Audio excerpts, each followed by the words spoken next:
Welcome to the source of commercial real estate, where we talk to the experts in commercial real estate so you can grow your business, find a competitive advantage, and use real estate to live the life that you want. I am your host, Jonathan Hayek, and today I am talking with Walter Johnson of Sonos Capital, and we are talking about mobile home park investing.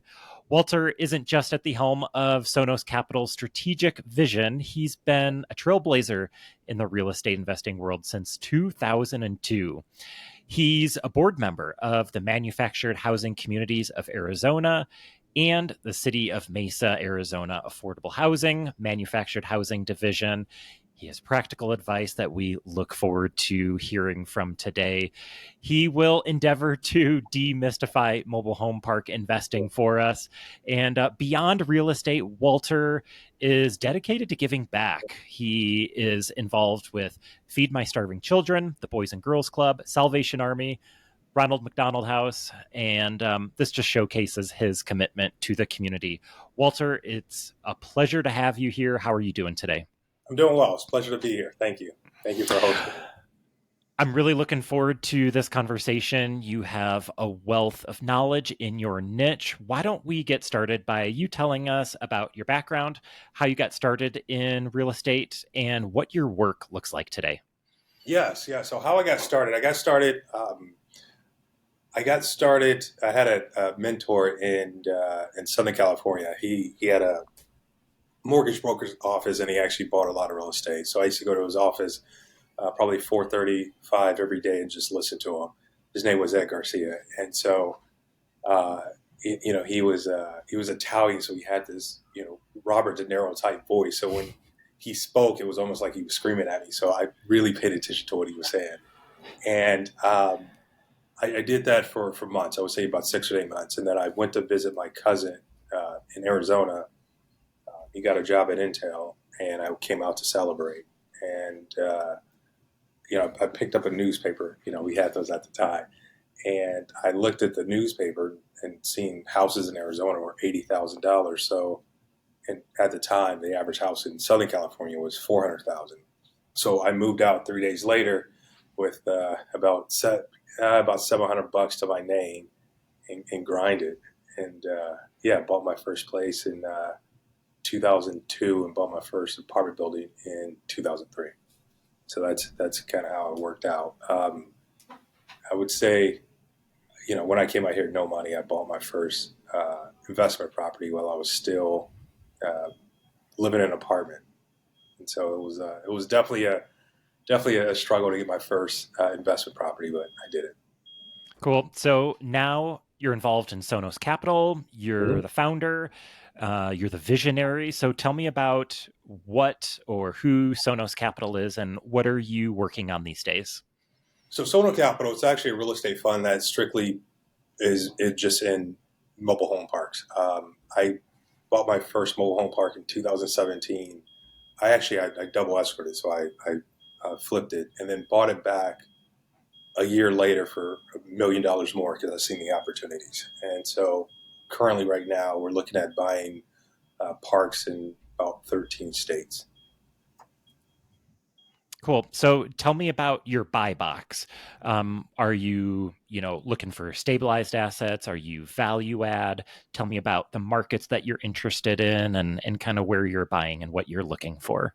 I look for value add because there's so much opportunity in value adds with the stress on affordable housing. So I look for parks that actually have a lower occupancy that are not full. I don't look for the parks that actually are stabilized and have 80 to 90% occupancy. And in what markets are you looking at? Are you buying in Arizona? I think you mentioned 13 states. So what part of the country are you looking at and why? Yeah, so the Southwest and the Bible Belt areas. So yes, including in Arizona, we actually are in escrow with a 102 space park here in Arizona. Is there a sweet spot for the size of park that you're looking for? Is there something that's too small? Is there a park that's too large? What's the ideal size for you? Yeah, so I would say if just based on my experience, I would, shy away from the 20 or 30 space parks. I like to go for 40 and plus. We're actually looking at a 4 park portfolio in Texas. That's actually about 550 spaces total. But to really dive down, it's usually about 80 spaces and up. And tell me what makes for a great deal today. It's really tough out there. So what sort of deals are falling within your buy box? What makes for a great mobile home park deal today? So I think that in today's market, today's climate, I think that uh, the deals are seller financing due to the interest rates from banks and institutions. I think that low occupancy and something I would say with, for lack of better words, right now with a little bit of hair on them, because in those particular you know opportunities, there lies value add. What's a value add look like in a mobile home park? Is it simply filling vacancy, or what does value add look like in a mobile home park? So I'll take example for this park that we're looking at. They're not building back water and sewer, and I think it's about $40,000 a year that the actual owner's paying. And at a 10 cap, let's just say, or that's about $400,000 in value add. Not to mention that the rents are about $50 lower than the surrounding parks. Those are two value adds, and the park is actually about 60% occupied. So when you combine those, you actually do have some value add opportunities. Yeah, And we're perfect. talking about, I would say we're talking about millions. You had mentioned earlier seller financing being a Yes. real sweet spot for getting deals done. What's the interest like in seller financing? I've always had huge issues, Yeah. real challenges in trying to get sellers to Yeah. finance deals. I know the mobile home park space, it's a little more common. So Mhm. are sellers willing to finance deals right now? What's that looking like for you? Yes. I think it's actually more. It's more active in mobile home parks regarding seller financing than actually any other commercial space. And the reason being is because the park owners are used to seller financing because lenders, it's relatively new to get financing in a mobile home park. So I think sellers are actually more uh, adapt to do seller financing. And what sort of sellers are you targeting? It sounds like you're looking for mostly off market deals. 100%. So, are you targeting institutions? Are you targeting more mom and pop sellers? What sort of deals are you targeting? I like mom and pops, and here's the kind of the secret sauce I would uh, uh, let your viewers know about is that when you're dealing with mom and pops, there's actually more wiggle room for price. When you're usually, and I'm going to say usually, when you're dealing with brokers, it's you're paying retail, so to speak, right? Because they want to extract as much value as possible. When you're dealing with a mom and pop, they're actually more flexible with their pricing terms. And how are you targeting the parks that you're interested? Are you buying lists? Are you doing your own research? How do you target the parks that you're going after? I don't buy a list. You can go to a title company and actually ask for a list. I would say for park owners, that's one. And then I do direct mail and cold call, and I do it myself. I actually don't have a team because I like to. I would say I like to actually get to know the park owner, the seller, and build a rapport with them. And once you build a rapport with them, they tend to actually be more flexible with price and kind of you know with getting the deal versus a broker. What are some deal breakers? If you look at a deal, look at a park, what would cause you to no longer be interested in a certain deal? Uh, if the park is too small, that's one. Two is that if it actually has a leach field or a lagoon. Those are the three major deal breakers for me. Do you buy exclusively parks on city services like city sewer, city water? No, actually, my first park actually was private utilities, and it's not in my experience, it wasn't as for lack of better words, a headache as most people would believe. Your expense goes up a little bit, about 5 or 6%. However, you can there's still deals. So no, I don't shy away from private utilities. Yeah, it seems like I've always thought I've never bought a mobile home park, but it's always seemed like there'd be an opportunity with private utilities because uh, when I hear mobile home park investors, they always talk about only wanting city services, city utilities. So my contrarian mind goes to, well, I wonder if there's opportunity in all of the other parks that are not on city services. So it There sounds are, like you go there as well. yes, I mean if in a sense, if you own a private, it's a private utility, so actually you own the utilities and you actually get billed by the power company. And there's times, in the summertime to where you actually have a utility bill 15, $17,000 a month, and you actually have to cover that and recoup it from the tenants. So that's one, I would say, issue that you know operators can encounter. However, if you keep the leach field clean, the pumps up and running, one thing that I implemented was when you actually have the pumps. Usually they're about 1 to 2 horsepower, and those are the ones that actually are really finicky because they don't. I would say they don't uh, do a good a job. When people are the homeowners are putting dolls and diapers and balloons down the toilets. But what I found out is that if you go to the 5 or 6 horsepower pumps, it does a better job and cuts down the capex.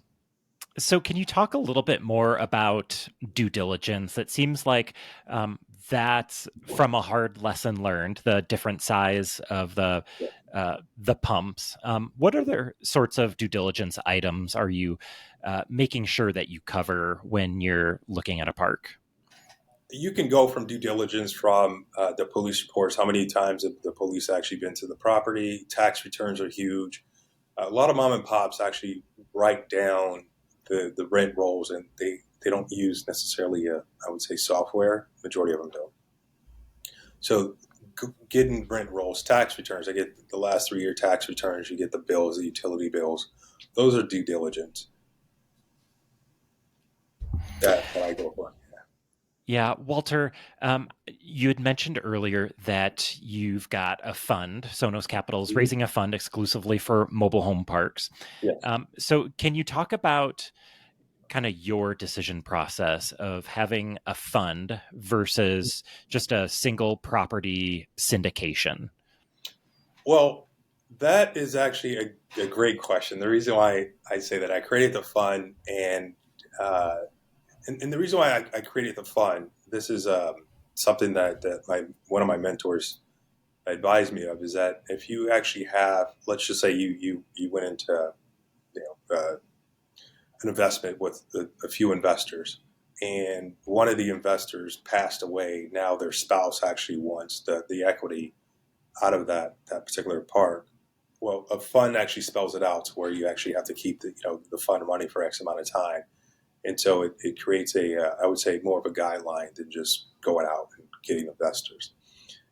This particular fund, I would say it's raising a ton of capital by multiple parks in multiple states. However, I think that syndication, just one fund, for one park, is actually sufficient. I don't see any problem with that. I just went this route. Yeah. Mhm. And so let's talk about capital raising. I mean, how is capital raising for the fund going? What is limited partner sentiment out there like? It's going great. I mean, it's a lot of investors and accredited investors that I speak to are really receptive to mobile home parks. Now, it's a mobile home parks. I think everyone can, almost everyone can say that they've seen one, or they probably knew someone that actually lived in one, and they're really popular. They just had a stigma. But I would say once you actually educate a potential investor, they're perfectly fine with investing in a park, especially with the returns that parks offer.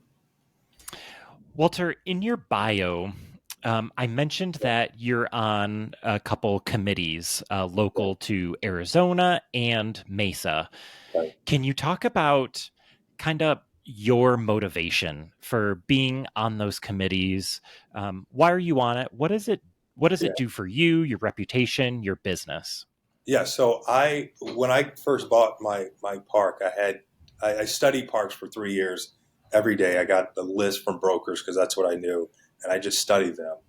Uh, and so when I first bought my park, I had no clue about the lease agreements, the park rules. So I went into our Manufactured Housing Association in Arizona, and I was clueless. They will tell you it was like a deer in the headlights. And so I evolved into actually learning as much as possible as rules and regulations and rents. And they actually had a position open, and I applied for it and got it and got accepted. And they said, Walter, we definitely remember you. You came in here, you were so new, you were green, a virgin at mobile home parks, and we love to have you. So that's how I got accepted.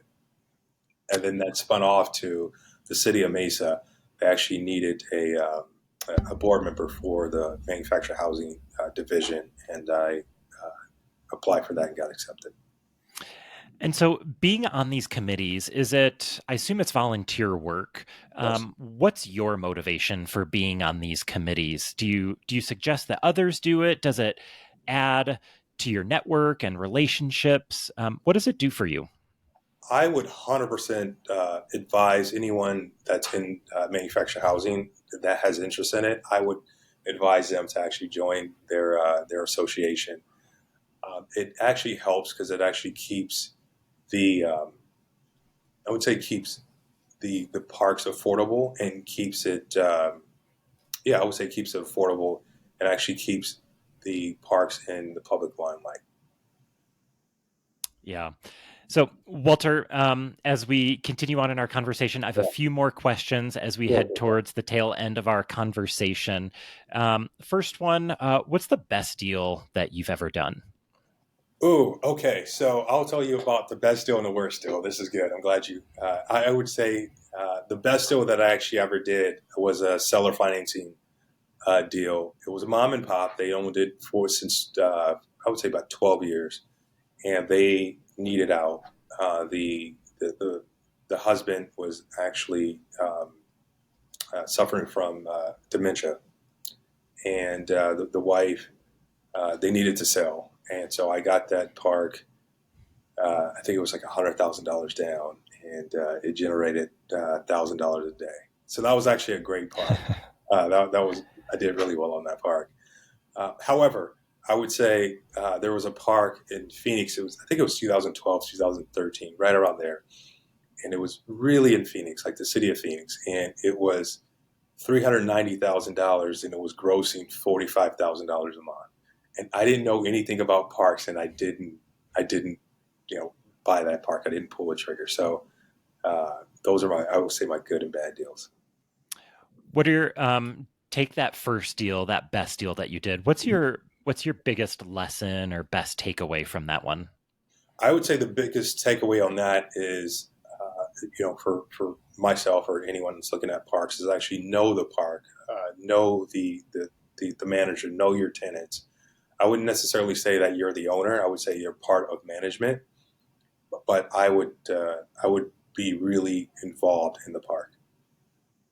And how about that your worst deal? It sounds like it was a deal that got away. It was Yeah, maybe a great deal. You didn't know yeah. your numbers enough. What's your biggest takeaway from that one? Uh, if someone actually comes across with a park that seems like a deal, reach out to anyone that actually has experience. You can actually give me a call more than and I would help you underwrite the deal. But there are actually opportunities, but at times it can be difficult to actually know what an opportunity is at first. Right. What's your top tip for finding deals right now? Mm. Mailers, cold calls. I don't do necessarily postcards or flyers. I actually do handwritten, not handwritten, but uh, letters instead of postcards or flyers. And do you use a mailing service for that, or are you doing mailers in-house? No, I would actually use a local mailing house. Yes, I've been using a mailing house since 2004, and it actually works. Yes, and I would build a reputation with a mailing house. What's your top tip for raising capital right now? I would say friends and family first. I would say um, learn how to public speak, or if you can, get rid of that fear. And I would practice as much as possible. If you could 10x a certain part of your business, what would it be? It would be either this is a part of your business that's either the most lucrative for you, maybe it's the most passive for you, maybe it's where you feel like your strengths are. If you could 10x one part of your business, what would you do? It would be actually having another copy version of me. That's what I would do. Right? Yes. And why is that? 'Cause I learned so much in the mobile home park space, and it's really difficult to actually teach that passion and that the education. It just takes years. And so I would probably have a clone of myself. Clone yourself. Nice. Yes. Is there a book, a podcast, a YouTube channel, any kind of resource that you would recommend to listeners that you're super into right now? Yes, I would say for mobile home parks for individuals to actually go to their association, it's a lot of information that you can actually learn about mobile home parks. That's where I would start. As far as a book, no, I probably have. I kid you not. I probably have about 1,300 books, and a lot of them are in real estate. I would confidently say that a lot of them didn't teach me about real estate. It was experience is the best teacher. So I would just dive into it and learn as much as you can from somebody that you may know that actually is in the space. Walter, is there anything that we didn't talk about today that you want the listeners to know, either about mobile home park investing, about Sonos Capital, yourself personally? I would say don't give up. I'd say if you're passionate about mobile home parks or you're passionate about gaining your wealth or having actually income, if you look at 200 deals, you're actually going to get a lot of education, but don't give up. Great advice. Yeah. Finally, if listeners want to reach out to you, learn more about you, where would you like to send listeners to? Yeah, so you can actually email me at walter@sonoscapital.com, or actually give me a call in my office. I'd be more than happy to talk to anyone about this space. I love this space. It's more of a community-based investment, so I really, really enjoy what I'm doing. Or you can reach it. My phone number is 480-674-2035. Perfect. Walter's contact info will be in the show notes. It is Yeah, in the show notes right now as you're listening to this. Walter, thank you so much for joining me today. This was a great conversation about mobile home park investing. yeah, absolutely. Hey, thank you for having me again. Listeners, if you enjoyed this conversation, feel free to reach out to either one of us. We love commercial real estate investing and we'd love to talk to you about it. Thank you so much for listening. Until next time, take care. Thank you. Take care.